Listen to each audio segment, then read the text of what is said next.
What's up, guys? Welcome back to the channel. Welcome back to the driveway. For today, I wanted to do a video that I think needs to be put out there.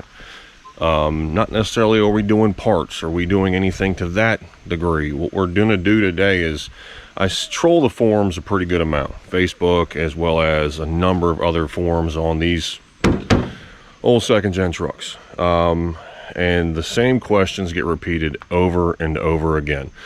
So I'm going to go ahead and pick out a couple that I believe need to be answered so that we can maybe put some of this stuff to rest. I swear to God, I see every time I get on Facebook on any of these forums, which is, what's the largest wheel and tire setup that I can run without a lift or a leveling kit? So I'm going to go ahead and answer that one real quick.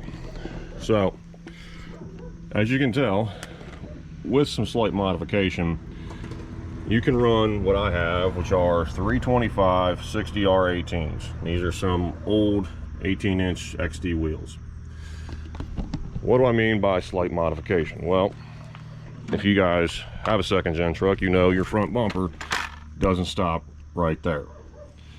As you can tell, for the most part, if I'm not mistaken, because it's been a minute since I've even seen a truck with a stock bumper anymore, they go out pretty far. So this bumper was cut. Doesn't necessarily mean you need to break out a Sawzall, but was cut here to accommodate this wheel and tire setup. All right, the second most asked question, I mean, we're going beginner and we'll work our way up to more advanced here, guys. The second most question that I see online is, what oil should I run? Now, again, you got guys out there who will tell you, oh, Rotella is junk. It's been junk for years. I've got guys saying that this or that, and I'm going to tell you on my personal experience. I've run Rotella for years in equipment as well as running it in my personal truck, and Rotella never gave me a problem.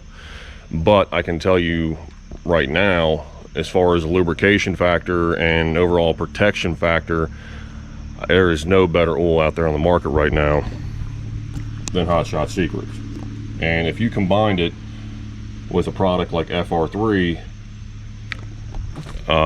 again, you're getting a hell of a product. And as far as price point goes, I mean, it's competitive with anything on the market. And if you use my discount code, you can even save yourself, you know, another 10% off of that. And well, just like oil and oil additives, you get the question about fuel additives. So what is the best fuel additive on the market? Well, again, I've tried a couple different ones. Power Services, I tried those for a number of years before I discovered Hot Shot Secrets. And again, if I'm going to tell anybody if there was an additive to use on the market, Hot Shot Secrets everyday treatment as well as their Diesel Extreme, I would highly recommend. But again, this is based off of your price point, availability, and if you have any sort of referencing or you have somebody that's used this product or that product. So moving on here we'll go back to the engine side. All right, so I hear this question, or I see this question, I'm sorry, a good amount, which is the blow-by check. And I swear this is another one that will get everybody every day of the week. Now, this is kind of a two-part question.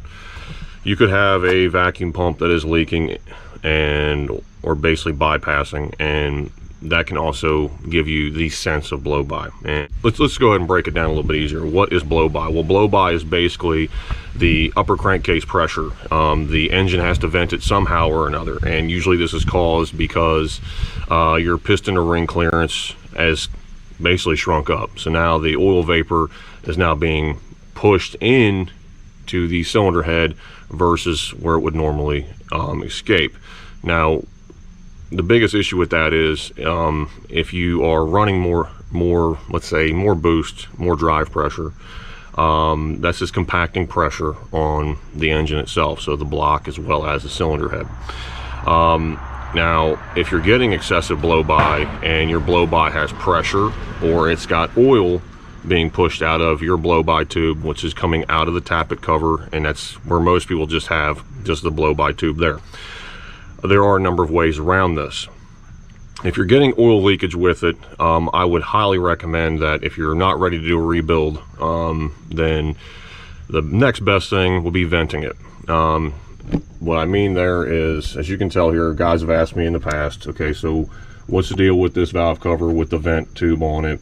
as well as I've got my main vent here, and then I also have venting right there as well. Again, these are open case breathers, but yet the idea behind it is if you're starting to get a good amount of blow by, look into an option like that.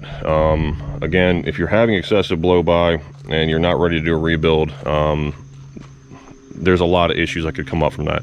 You could start really getting some oil leaks, and it's going to find its main point. So usually it's the front main seal or the rear main seal. You can blow out the tappet cover. Again, if you're pushing a lot of power through these trucks, venting is your next best option. Okay, so we're going to move on to there to probably we'll go transmission now. So I get the 47 RE question, which is I don't have overdrive, or I have to hunt for overdrive, and then I don't have lockup. So the issue with the overdrive and failure of lockup, or I have to basically throttle it a certain way to get my overdrive to kick in. Well, I'm going to go and put it to you point blank. If you guys can see right there, that is the throttle position sensor.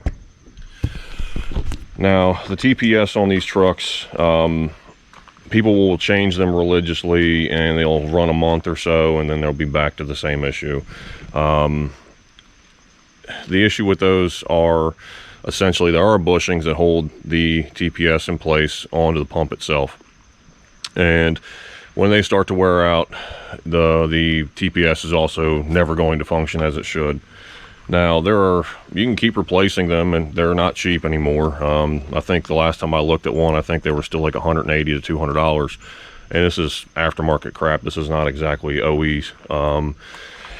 You're still paying a lot of money for them, but yet there are ways around it. And I think the best option is either you can either make your own TPS delete kit, which is basically you're going to wire in a potentiometer, and then that can at that point vary the voltage where it needs to be, so your lockup and your overdrive both kick on when they're supposed to, or at a preset RPM or preset mile per hour. Personally, DNR Customs, Derek Rose, they have a kit that's been out for, I want to say like 10-15 years now, where they've deleted that. And I love it personally. It's one of those deals where you can adjust it, and I'll go ahead and show you guys real quick in the cab.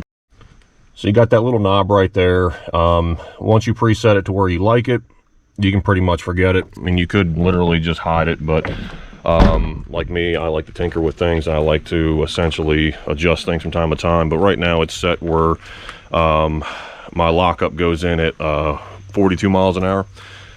So for me personally, I like where it's set, and the kit itself is like 60 bucks, and it's one of those deals, it's plug and play. You don't have to wire anything, you don't have to solder anything. I'll put a link in the description for that as well, for the guys out there who are really looking for an option to get away from the TPS and have a way to adjust their overdrive and lockup.